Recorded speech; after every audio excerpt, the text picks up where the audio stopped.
Mas agora a gente vai para uma pauta interessantíssima. Algumas vezes, quando a gente está falando de cuidados com os dentes, de limpeza bucal, enfim, e outras coisas ligadas à higiene bucal e até à nossa saúde, a gente sempre acaba encontrando por aí algumas coisinhas nas redes sociais e na internet e até de celebridades que costumam contar e dizer que fazem algumas coisas estranhas. Quer dizer, parece estranho, né? A mim parece estranho. Porém, hoje nós vamos descobrir se de fato essas bizarrices, que aqui no Você Bonita nós chamamos de bizarrices, funcionam mesmo quando o assunto é um sorriso perfeito. Vamos conversar com ele, que é cirurgião dentista, Dr. Sérgio Lian. Como vai? Bem-vindo. Tudo bem, querido? Obrigado, boa tarde. O negócio tá complicado, hein? É coisa que não acaba mais. O povo inventa que é uma beleza. Tudo para falar que o dente vai ficar limpo, vai ficar bonito e que vai ser saudável. Antes da gente começar com cada item, qual é a sua opinião? Você acha que algumas coisas merecem realmente testes? Olha, tudo pode ser testado, mas tudo que a gente vê que estão usando, eles têm um efeito de limpeza, mas eles trazem consequências bem danosas para os dentes. Que é o que você vai contar. Sim, certo? Exatamente. Vamos começar então. Primeiro na tela, olha lá, você já ouviu alguém dizendo que faz isso? Carvão para clarear os dentes. Será que funciona? Veja Pois Vem cá, doutor, vamos mostrar aqui. Você trouxe o carvão. Aqui, ó. Que é aquele, agora tem essa moda aí do carvão ativado, não sei o que lá, que é para estética, não é? Já fizemos para o corpo, para a pele, para o cabelo, tudo isso. Agora e para o dente. Pois é, o carvão é uma confusão que fazem, porque na verdade ele é muito bom como desintoxicante, quer dizer, ele é usado em caso de envenenamento ou intoxicação alimentar, mas numa escovação ele só vai ter um efeito abrasivo. Quer dizer, isso vai exatamente contra as tendências atuais, que são as pastas de dente, as escovações, onde você tem eficiência escovatória, com o mínimo desgaste possível da camada de esmalte, entende? Então, é legal. Não é legal, não é bem... São efeitos abrasivos excessivos e remoção de estrutura de esmalte, que tem consequências futuras. Quer dizer, o uso prolongado disso pode diminuir a espessura do esmalte e tornar o dente, inclusive, mais escuro. Porque a dentina que tem abaixo do esmalte, como essa aqui, por exemplo, o esmalte seria essa camada. A dentina que tem abaixo do esmalte, ela é amarela e vai se amarelando durante toda a vida. Porque vão penetrando pigmentos através dos prismas do esmalte e vão tornando essa dentina mais amarela. Esse esmalte cada vez mais fino, ele faz com que a cor do subjacente, a cor da dentina, fique mais evidente na parte de fora. Então o dente fica mais amarelado com o tempo. Isso com o tempo, utilizando aí, fazendo todos os dias. Porém, para terem inventado e até testado essa história, ele dá um aspecto de clareamento momentâneo? Sim, como ele é abrasivo, ele remove a placa, ele remove detritos e faz um clareamento, mas isso é completamente diferente dos produtos de clareamento profissionais. Perfeito. Ele até promove... Ele até promove uma limpeza, ele promove uma limpeza e isso dá um aspecto mais limpo, mais branco aos dentes, vamos dizer, mas não é um clareamento duradouro. Duradouro e de uma escovação para outra. Tá aí, muito bom. Vamos para a próxima, olha lá. Criar uma pasta de dentes de morango é realmente efetivo? Nossa, bonitinho morango. Pois é. O morango, assim como o limão, assim como o vinagre que eles colocam nas redes sociais, eles têm um efeito também para limpeza superficial, ou seja, limpeza extrínseca, através da dissolução da sujeira, ou seja, através do ácido. Né? O ácido, ele faz também uma descalcificação do esmalte e ele facilita a remoção, a perda de estrutura dental. Torna o esmalte mais poroso, inclusive, e mais susceptível, inclusive, a manchas. Quer dizer, então entra num ciclo vicioso. Agora, mas se a gente misturasse com uma pasta de dente, então eu tenho uma pasta lá que é clareadora e tal, amasso o meu moranguinho e amasso na pasta e uso.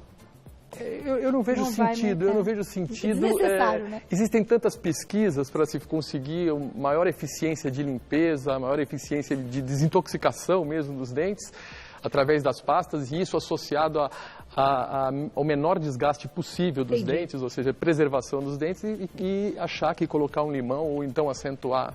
Com certeza, se fosse importante colocar mais ácido numa pasta de dente, eu acho que as indústrias estariam fazendo isso, as pesquisas estariam colocando também. Pois é, porque a grande discussão também, doutor, e aí eu acho legal a gente falar disso já neste momento, como você comentou da indústria, o que a indústria tem colocado para resolver todos esses problemas. O fato das pessoas que utilizam alguns desses elementos e alimentos que a gente está comentando são pessoas que não ingerem de forma alguma produtos industrializados, nem a pasta de dente.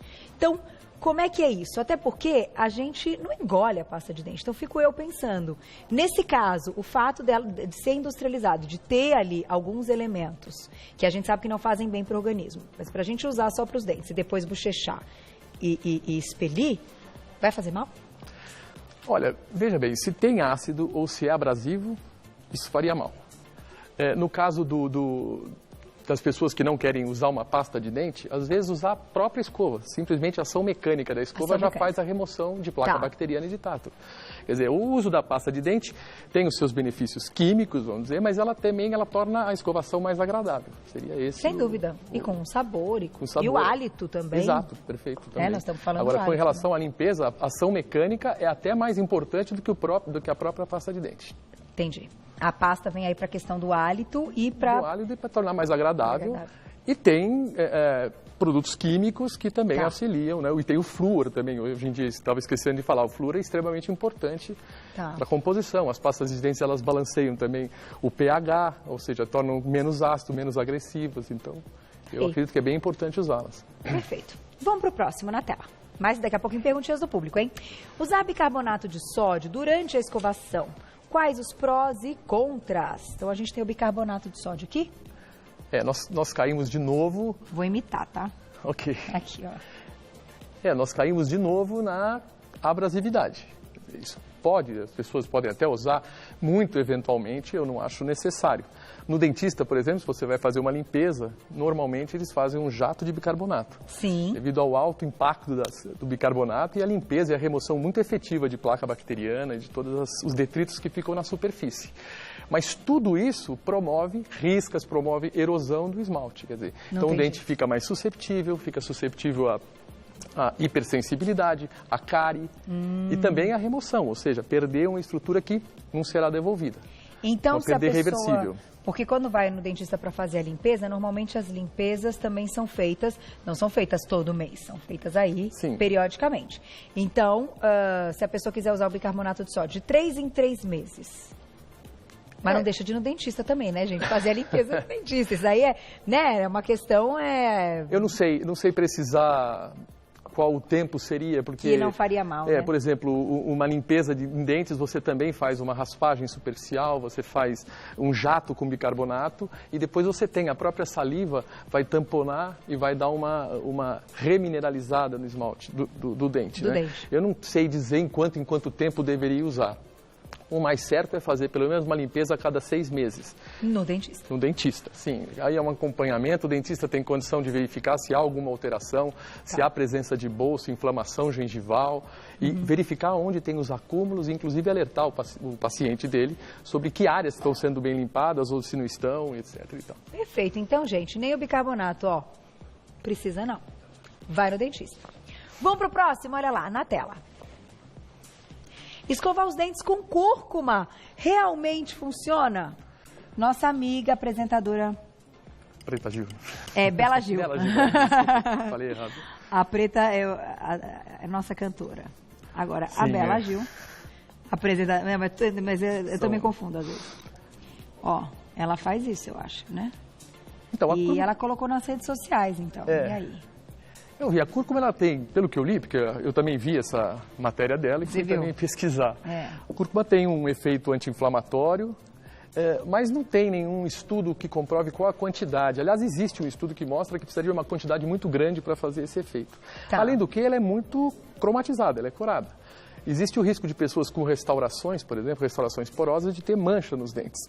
Assim como a violeta gentiana também, que tem pessoas escovando os dentes, que como ele tem esse aspecto azul, ele dá uma impressão de que os dentes estão mais brancos. Mas se a pessoa tem alguma rugosidade, ou um esmalte mais poroso, ou uma restauração de resina, que também é mais porosa, uma restauração de resina antiga, ela pode conseguir um efeito de manchamento permanente dessas restaurações. Entendi. Então tem sempre um risco. Se a pessoa está usando isso em dentes totalmente rígidos, sem restaurações, eu não acho que tem efeito nenhum, mas também não tem grandes consequências. A única coisa é que ela vai ter que escovar muito mais, porque isso aí de fato é muito amarelo, né? É um açafrão, quase, o amarelo açafrão. Vai ter que bochechar muito. Exatamente. Muito. E aí vai ver o que dá o hálito, porque isso aqui, eu não acho ele perfumado, né? Não. Nem cheiroso, né? Pois é. Até em grande quantidade, acho que dá até um embrulhinho. Claro. Que é forte, né? Então, tá aí. Próximo na tela, daqui a pouquinho perguntinhas do público. Serrar os dentes com lixa de unha. Tenho nem coragem de perguntar se é bom. Veja bem, isso de vez em quando acontece mesmo, a gente fica escutando pacientes que falam sobre isso. Em quais situações? Né? Tem algumas situações. Tem situações em que existe uma pequena fraturinha, acontece, fraturou o esmalte, fica uma área cortante, incomodando a língua. Tá. E aí o paciente ou não encontra o dentista, ou não quer ir no dentista, ele... Não deu tempo. Ele dá um jeito caseiro com uma lixa de unha. A lixa de unha é altamente abrasiva, não tem controle de quanto ele vai desgastar ou não. Nesse caso, nessa situação. E eu tenho certeza que se ele for ao dentista, é um procedimento tão simples que o dentista vai fazer isso até sem custo. E com controle. Ou seja, ele não vai desgastar mais do que o necessário. E muitas vezes, não se fazendo nada, o próprio uso, o próprio atrito da mastigação vai arredondar essas margens e a pessoa vai ficar com essa trinca imperceptível para o resto da vida. Outras situações que eu acho mais perigosas são quando as pessoas querem mudar as formas dos dentes. Então, por exemplo, tem gente que acha que tem uns caninos pontudos, como se fosse um vampiro, e eles vão lá e eles mesmos lixam os dentes. Quer dizer, então isso acontece. Também não recomendo, quer dizer, o canino tem uma função muito importante, inclusive na movimentação dos dentes, na proteção dos dentes posteriores, quer dizer, isso tudo pode ser alterado e tudo tem que ser controlado, ou seja, tendo um profissional que pode orientar e às vezes até fazer algum desgaste se conseguir e se não alterar nada na dinâmica da mastigação do paciente. Você imagina a gente pegar a lixa e... Pois é. Nunca tinha ouvido falar disso, já tinha, Nick? Pra serrar aqui, ó.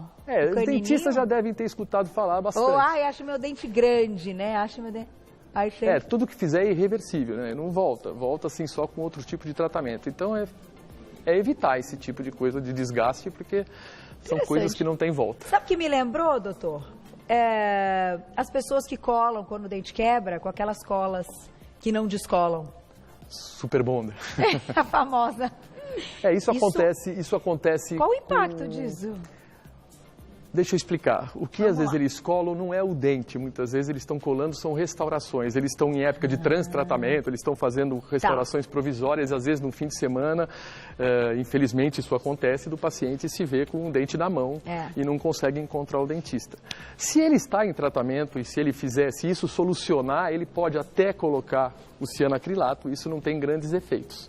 Mas para uma consulta estando próxima e o paciente consegue ficar com um dente e não ficar nem apuros enquanto não encontrar o dentista. O dentista depois consegue resolver. Agora, o que não pode achar que é isso definitivo ou ficar recolando o dente diversas vezes, como acontece também. A gente vê diversas coisas, em consultórios a gente vê diversas coisas. Eu lembrei disso, olha só, gente, cuidado. Né?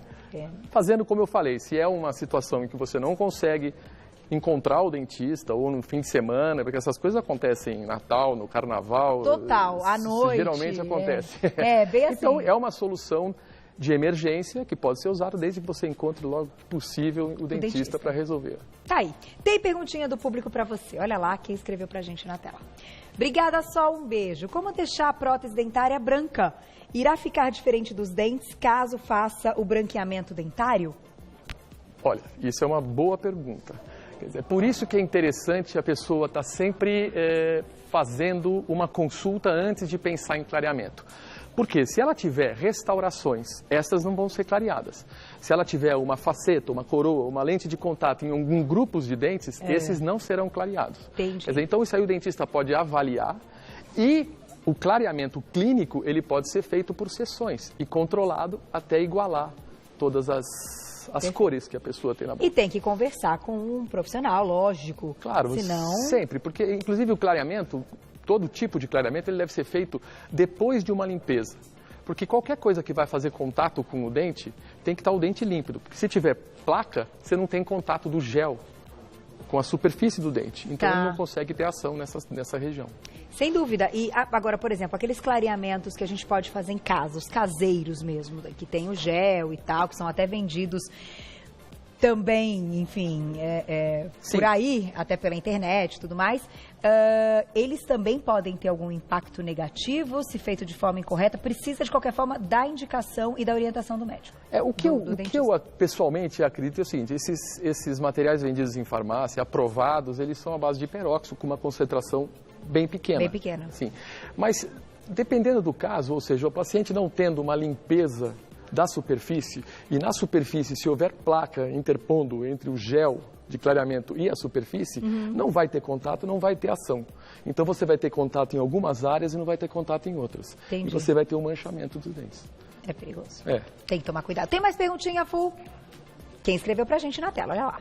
Obrigada, Ariadne, um beijo pra você. Existe algum alimento natural que clareie os dentes?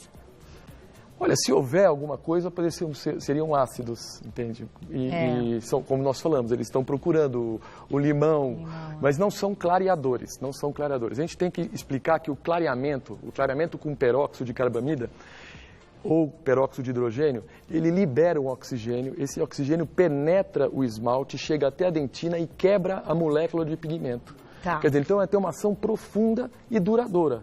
De fato, você reduz a tonalidade do dente, você clareia o dente.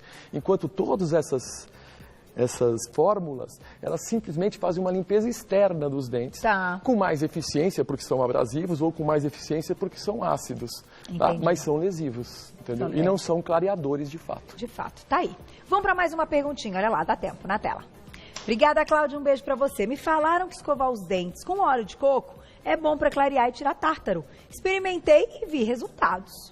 Óleo de coco eu ainda não tinha ouvido, Cláudia. Aliás, já ouvimos tudo do óleo de coco. Eu vi sobre o bochecho com óleo de coco, que é um bochecho de 20 minutos. Quer dizer, é algo que eu não consigo imaginar. Um minuto, vou fazer uma pausa. Desculpa, doutor, eu vou te interromper, porque falar uma coisa. Nós estamos na Copa do Mundo e acontecem jogos simultâneos e os meus meninos aqui, eles estão numa manifestação e a gente tem que dizer, você entendeu? É uma manifestação, porque parece que a Alemanha está ficando fora do negócio, é isso? Então tá, então atualizando o pessoal que ama você bonita, assim como eu, do futebol, tá 2-0 para a Coreia, tá bom? Continua, então continua a sua explicação. Então, foi uma gritaria aqui, um alvoroço, então... Eu precisava ver de novo a pergunta, então, do óleo de coco. Aí você comentou que o bochecho... O que eu li é sobre o bochecho, que ele tem, de fato, uma capacidade de amolecer, de dissolver, mas são bochechos de 20 minutos. Nossa. Eu não vi a respeito disso associado com escovação. Tá. Mas os produtos, eles visam amolecer os detritos que tem no lado, no caso do óleo de coco, que a gente não vê muito em relação à escovação, mas sim em relação a esse bochecho de 20 minutos. De 20 minutos. Eu não sei porque ele é bactericida, fungicida, coisas do tipo. Sim, então... mas o bochecho tem que ser de 20 minutos. É um negócio assim que eles dão até uma técnica para você fazer, não inclinar a cabeça para frente, não inclinar para trás para não deglutir. É um negócio bem... Tem atriz americana... Também que faz. Olha que interessante. Não, porque aqui na pergunta a Cláudia perguntou da escovação. Mas até pensando se há algum mal, talvez é um óleo, então talvez não faça mal. Mas não tem comprovação científica Não tem comprovação. Nenhum desses métodos não tem comprovação. Eu não conheço ninguém que tenha feito isso e, inclusive, pesquisei um pouco, vi sobre esse bochecho, não vi nada sobre escovação. Interessante o bochecho. Que pena, senão, de repente, até teria na internet pra gente mostrar como é que era esse bochecho. Numa outra oportunidade, então, a gente mostra, né, Fu?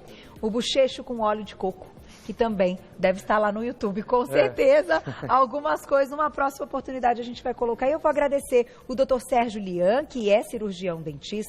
Eu vou deixar para vocês o contato dele. Vai lá no Facebook. Entrou no Facebook, coloque Odontologia Lian, tá? Odontologia Lian, com N no final. Você já encontra todo o trabalho do doutor. Tá aí. Muito obrigada. Bela aula, viu? Até a próxima. Obrigada. Olha...